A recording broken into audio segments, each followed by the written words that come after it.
Salutations, je m'appelle Vogel et je suis hypnothérapeute. Et aujourd'hui, on va parler de quelque chose qui a complètement changé ma vie, les croyances. Tu as sûrement déjà entendu parler des croyances positives et négatives. Peut-être même que tu as déjà entendu quelqu'un dire que les croyances, c'est ce qui décide de ta vie. Mais honnêtement, moi au début, je ne comprenais pas trop. Je me rappelle encore quand je lisais des phrases du type « le mindset, c'est la base », tu dois changer tes croyances pour réussir dans ta vie. Mais je ne comprenais pas comment ça fonctionnait, ni ce que c'était réellement une croyance. Mais avec le recul, je comprends exactement pourquoi c'était aussi important et pourquoi ça l'est même encore aujourd'hui. Mais si tu es un peu comme moi et que tu as besoin de quelque chose de clair et de logique, alors reste avec moi. Car dans cette vidéo, on va explorer le concept des croyances.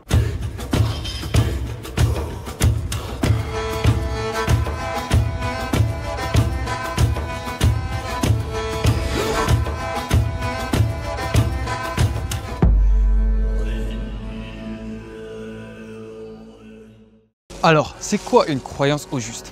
Imagine-toi maintenant que ton cerveau, c'est un ordinateur et que les croyances, c'est un peu comme des programmes qui sont installés sans que tu t'en rendes compte. Alors que ton esprit, c'est le système d'exploitation. Et attention, il n'en a rien à faire que tu sois en bonne santé, que tu sois heureux, que tu réalises tes rêves. Non, son seul objectif, c'est ta survie.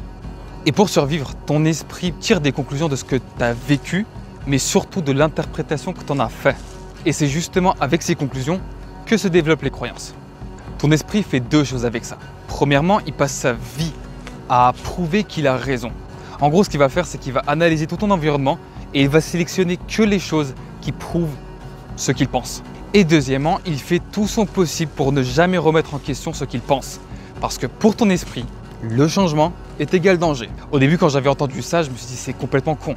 Mais réfléchis 2 secondes. Ton esprit va prendre aucun risque de faire un petit changement qui pourrait te rendre heureux, parce que certes, ce changement pourrait te rendre heureux, mais il pourrait également te tuer. Donc il va tout simplement pas prendre le risque de faire quoi que ce soit comme changement, parce que oui, ça peut être mieux, mais ça peut être pire. Donc si tu as une croyance du style « je ne mérite pas de réussir » ou « je ne suis pas fait pour ça », ton esprit va balayer tout ce qu'il voit et il va essayer de faire tout son possible pour te prouver que tu as raison. Ce qui veut dire que même si tu veux avancer, même si tu veux te dépasser, ton système intérieur en arrière-plan va te bloquer, va te saboter constamment. Et comprends-le bien, il n'est pas méchant, il n'est pas diabolique, il n'essaie pas de te faire du mal, il essaie tout simplement de protéger son système. Et c'est justement tout ce fonctionnement qu'on appelle les croyances limitantes. Et maintenant parlons de l'autre camp, les croyances qui te propulsent. Imagine-toi maintenant 2 personnages.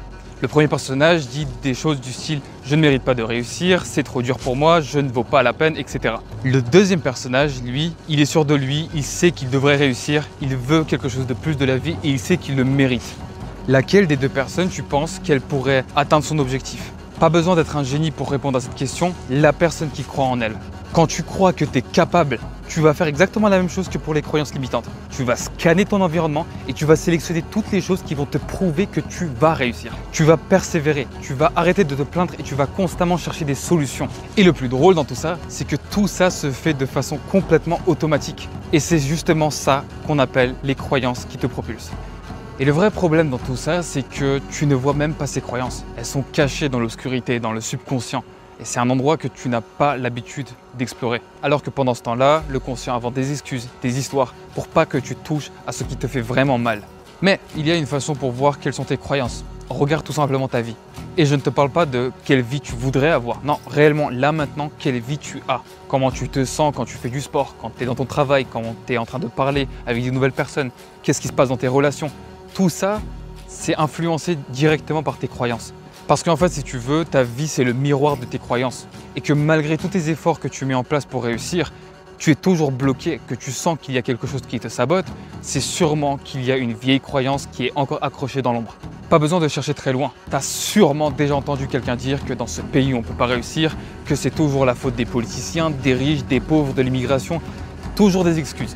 Mais le problème dans tout ça, c'est qu'ils ont raison. Leur cerveau a trouvé des preuves qui confirment leur façon de voir les choses. Et l'autre mec qui pense qu'il peut être un super sportif, qui peut être millionnaire, bah figure-toi que lui aussi il a raison. Et c'est justement pour ça que les croyances sont littéralement les fondations de ta réalité.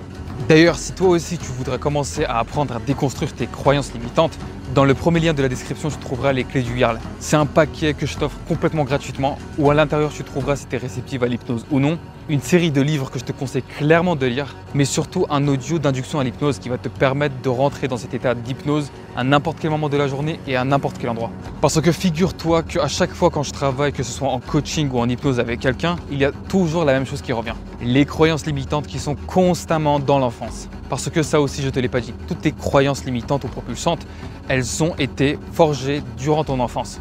Pas parce que tu étais né comme un enfant cassé, mais parce que ton cerveau d'enfant a mal interprété certaines choses qu'aujourd'hui tu interpréterais complètement différemment. Mais si aujourd'hui tu ne travailles pas avec ton esprit, ne t'étonne pas que tu as toujours cette même vision du monde tordue que tu avais durant ton enfance. D'ailleurs, petite moralité de l'histoire, tout ce qui traverse ta tête n'est pas forcément vrai. Souvent, c'est juste une illusion négative que tu n'as pas pris forcément le temps de recalibrer. Alors pour finir, je voudrais te demander une chose. Construis-toi une histoire qui te propulse et pas quelque chose qui te rabaisse. En tout cas, je te remercie d'avoir regardé cette vidéo. N'hésite absolument pas à me mettre dans les commentaires ce que tu penses sur les croyances et n'hésite absolument pas à t'abonner. Et n'oublie pas une chose, force à travers l'adversité, clarté à travers l'illusion, inspiration à travers la folie.